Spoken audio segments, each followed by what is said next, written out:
রোজার মাসে আমাদের সবার ঘরে বেসন লাগে বিভিন্ন রকম চপ তৈরি করতে। তো আমি সেই বেসন বাড়ি তৈরি করব। তো দেখেন আমি বাড়ি তৈরি করার জন্য কী কী নিচ্ছি।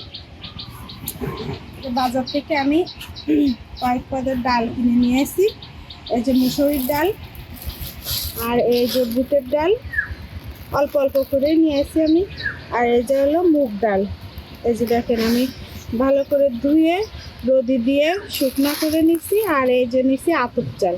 এখন এই মেশিনে নিয়ে যাব কুটতে, বেসন বানাতে।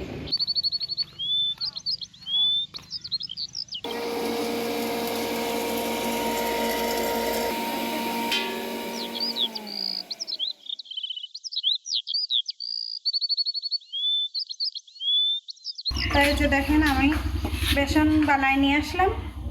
এই যে কত সুন্দর বেসন হয়েছে।